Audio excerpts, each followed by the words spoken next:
মৰাণ আৰক্ষী থানাত আৰক্ষী বেৰেকৰ নিৰ্মাণৰ আজি আৰম্ভণি কৰে ডিব্ৰুগড় জিলাৰ অতিৰিক্ত আৰক্ষী অধীক্ষকে। ডিব্ৰুগড় জিলাৰ মৰাণ ৰাজচক্ৰ বিষয়ক কাৰ্যালয়ৰ মৰাণ আৰক্ষী থানাত নতুনকৈ নিৰ্মাণ কৰিবলগীয়া আৰক্ষী বেৰেকৰ নিৰ্মাণ কাৰ্যৰ আজি শুভাৰম্ভণি কৰে ডিব্ৰুগড় জিলাৰ অতিৰিক্ত আৰক্ষী অধীক্ষকে। এই অনুষ্ঠানত মৰাণ নাগৰিক সমাজৰ সভাপতি পবিত্ৰ চুতীয়া আৰু সদস্য ওম প্ৰকাশ গাৰোদিয়া, খগেন ভৰালী, মিলু খানৰ লগতে মৰাণ আৰক্ষী চক্ৰ পৰিদৰ্শক নীলকমল বৰুৱা, মৰাণ আৰক্ষী থানাৰ ভাৰপ্ৰাপ্ত বিষয়া পংকজ উপাধ্যায় উপস্থিত থাকে।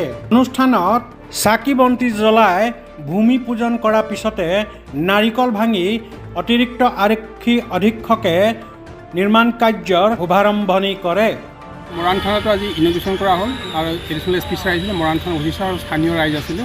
আমাৰ এইটো G+1 হয়, 50+ বেডৰ কেপাচিটি আছে আৰু কিটচেন বেলেগে আছে, টেংক চেংক বেলেগ আছে, পানী টেংকি আছে। মোটামুটি আমাৰ এইখিনিয়ে হয় আৰু সেইটো আজি আমাৰ ইনগ্ৰেশ্যন কৰা হ'ল। আজিৰ পৰা আমাৰ কামটো পূৰা চলিব পৰা ফুল স্পীডতে। আমাৰ মোটামুটি 3 মাহৰ ভিতৰত, 3 পৰা 4 মাহৰ ভিতৰত, যদি বৰষুণে দিগদাৰ নহয়, আমাৰ বহুত জলদি কৰা মানে কথা আছে।